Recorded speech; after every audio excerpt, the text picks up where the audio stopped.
Hello and welcome to Ambassador Corner, a special program on TVRI World that introduces you to the highest ranking diplomats representing their countries in Indonesia.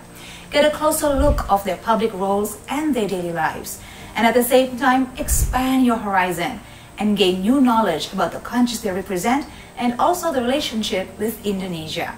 I'm your host, Cisca Becker, and for this maiden voyage of the program, I'm at the embassy of a country who's been ubiquitous in global news, Ukraine. Follow me inside and join my conversation with His Excellency Dr. Vasyl Hamianin as we explore all about Ukraine and its people, apart from what we hear from regular news.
Minister. Besides Russia, the Ukrainian Republic was the most important component of the economy of the former Soviet Union. Today, Ukraine's economy is based on a multi-sectoral industry, agriculture and services. Ukraine has made significant progress on reforms designed to make the country prosperous, democratic and transparent, including the creation of a national anti-corruption agency and an overhaul of the banking sector.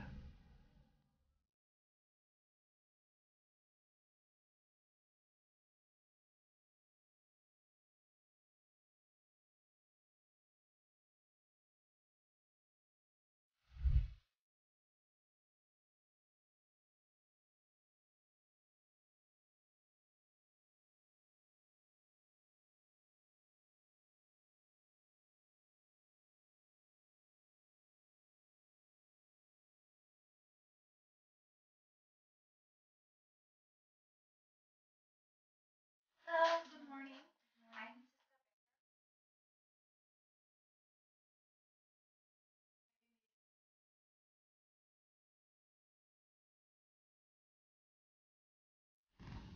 Mr. Ambassador, Miss Cisca Becker is here for you. Hello, good day. Selamat buat siang. Selamat siang. Thank you so much, Your Excellency, for having me here. First, let me express my gratitude. Thank you for this amazing opportunity. I'm very excited to talk to you for our first edition of Ambassador Corner. Diakuyu. Did I say it correctly? Sami. Of course, thank you very much for this. It's an honor for me, actually. Okay. TVRI, good friends. Thank you. Silakan duduk. Let's go. Boleh. Silakan duduk. Thank you, Your Excellency. All right, Your Excellency, if you don't mind, I just would love to dive into our conversation. But first, let me just comment on your shirt. I'm loving it. Thank you. I love how casual you are in the office. Are you like this every day while you work? Well, sometimes I wear batik, of course, or indik. Okay. It depends whom I meet and what are the other requirements for dress code. But yes, I love this casual wear. And now it's very common in Ukraine, but people just wearing this. Okay. From the president to the ministers and all. It's like, it's like a style, a war style. Unfortunately, we all got accustomed to that. I would love to hear what you think. What is the definition of the relationship between Ukraine and Indonesia right now? Because I'm sure as the ambassador of Ukraine to Indonesia, you must feel encouraged of how much the relationship has been warming up for the past few years especially. But how would you define the bilateral relationship between Ukraine and Indonesia right now? Well, if you describe it very briefly, it is the exploration of each other. Okay. We are actually looking very carefully and very scrupulously at each other. Okay. We're exploring the opportunities.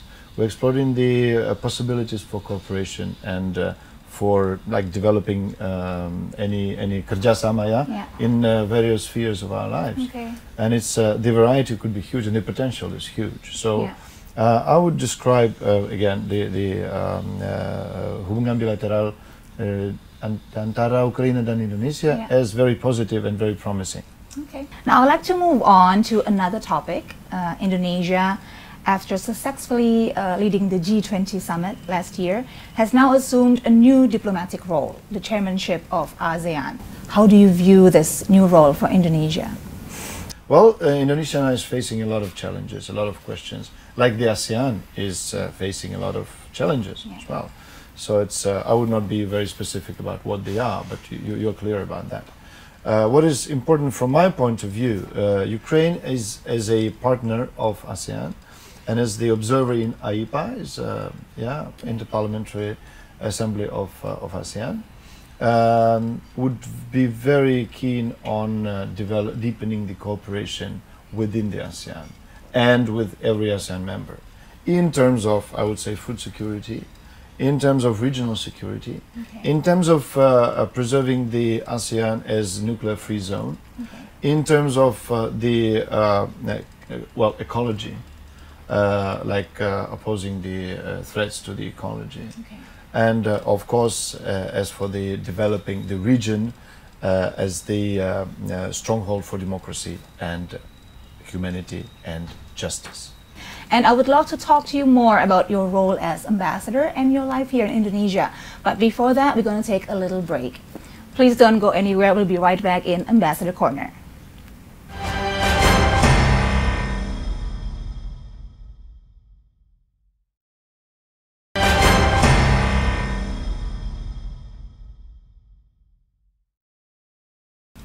Welcome back to Ambassador Corner with me, Cisca Becker, and my special guest for today, the Ambassador of Ukraine to Indonesia, Dr. Vasyl Hamianin. Your Excellency, I would love to continue our conversation, and if you don't mind, I would love to go through your life history now, so we can get to know you better.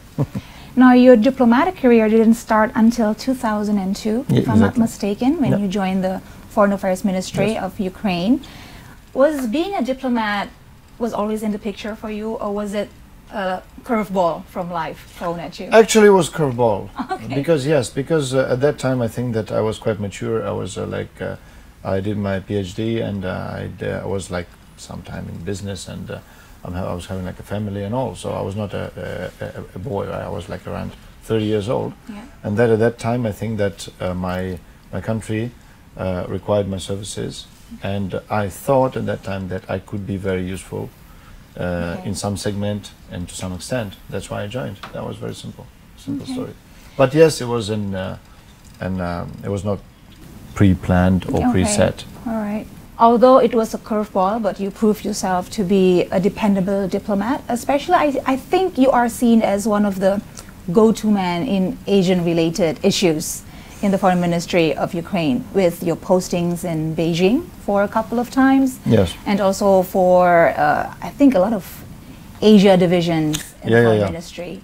Now, based on all of those experiences and knowledge that you've gathered during your career, what would you think is the biggest lesson that you will carry with you as a seasoned diplomat about China in particular and maybe Asia in general? Asia in general is the psychology. Okay. Psychological thing that is the biggest challenge for me here in Indonesia. Okay. Because well, in China, it's not that problematic in terms of the diversity, right? Okay. But it's a big issue in terms of the history and the cultural layers, yeah, in China. But for Indonesia, it's the same plus the diversity.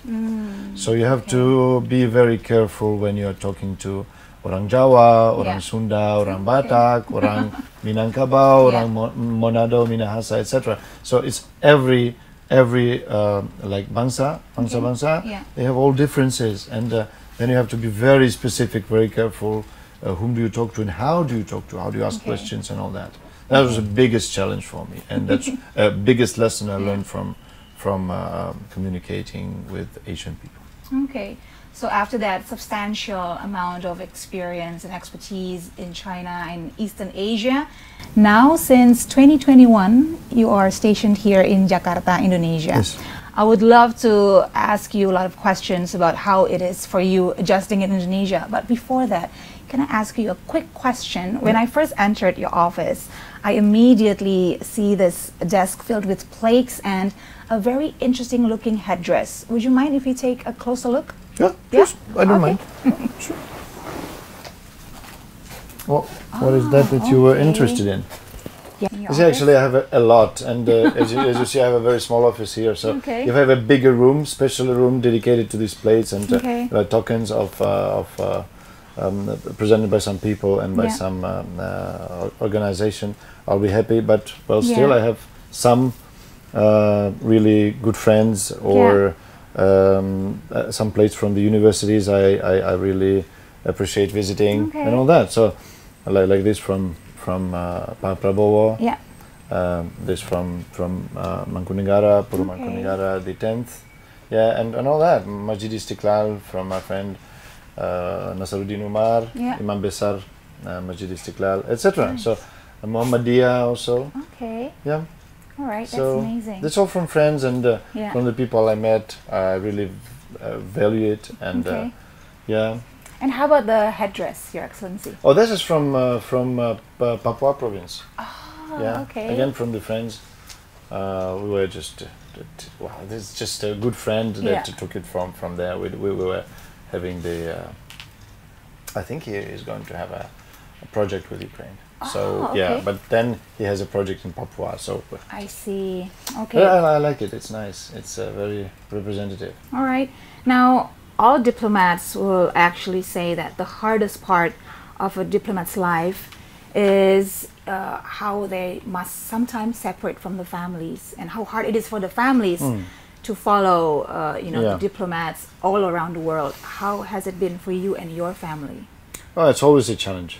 For the family, especially for me, because, well, the family, my wife would love to be with me, of course, but now she has a lot of business in Ukraine since she has to look after. This is my family. That's my family. This is a present for my last birthday. Oh, that's so adorable. This like me and my wife and 2 daughters and a son and 3 cats and 2 dogs. Oh, wow. That's basically what we have. So wow, very big family you have. Well. We have more than that. We have also mother-in-law and all that. But it's a challenge and it's hard to be apart most of the time. And I want to ask, like, one of the sure telltale signs of an expat or a diplomat of being comfortably settled in Jakarta, Indonesia, is where they can comfortably enjoy Indonesian food. How is your relationship with Indonesian food so far? Well, it's for me, because I cannot cook. right? Okay. And I don't like cooking. I just like enjoying eating all that stuff. Oh, that's very important. So basically, I have to go somewhere to find the real food Okay. for like original, and it should be. It's important. It should be like good, right? Ah, okay. So when my friends introduce something to me, they say, well, for soup buntut, which I love. Sop buntut. Sop buntut. You have to go to Borobudur Hotel in Indonesia. Yes, yeah? yes. Then for I forgot this satay wagyu, I think, or something from Jakarta. You okay. know, from Yogyakarta. From Yogyakarta. You have to go to Robot Cafe in Pacific Place. Okay. It's the best in maybe in Indonesia. All right. Although my friend is proud that it's maybe better than even in Jogja. Okay. So and the everyday food is like nasi goreng. As my pemandu is cooking very well. So basically like that. I like Indonesian food. Yeah. But you know what? I don't like anything goreng too much. Really? Yeah. Indonesians love everything goreng. I We know. goreng everything, Yes. Your Excellency. But you know, for this goreng stuff, you have to go to not to the street food because of the oil. Okay. Yeah. So if you cook at home, it's fine. On the street, not necessarily. Okay. So just sop buntut, not sop buntut goreng. Sop ya? buntut is wonderful. Yeah. Soto ayam Soto. juga. Yeah. Okay. Soto. Yeah. Nah, dan Alright. barbecue satay. Yes. Like bakar. Like and yeah. That you love. Okay. Now I And I hear love pedas. pedas, Oh, really? yeah. Oh, you can handle it. Oh, that's good. No Jakarta belly problems. You know what they say. No. Okay. I just love pedas. All right, that's great. Now I hear that you actually also have prepared some traditional Ukrainian dishes for us Just to for you try to together? taste, yeah. Ah, okay. If you fancy. I'm excited for that. Let's go. Let's try.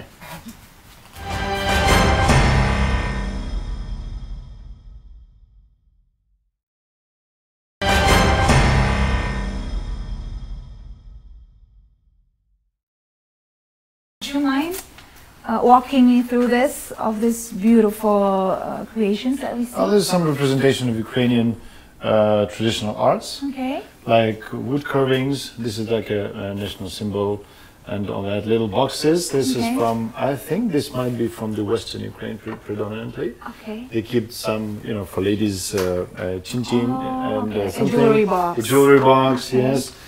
This is famous. This is Petrikivka, which belongs to the UNESCO non-material heritage.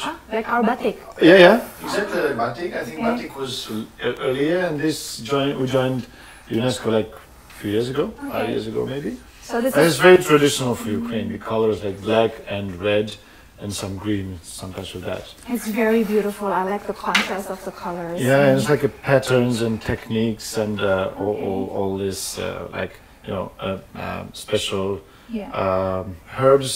I see. Very traditional for Ukraine. The usual plants you find in Ukraine.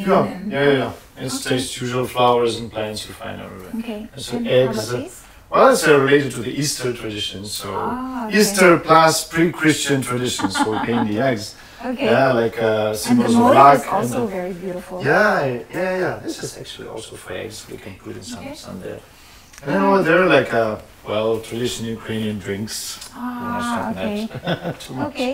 So I hear that Ukrainians are actually very hospitable people.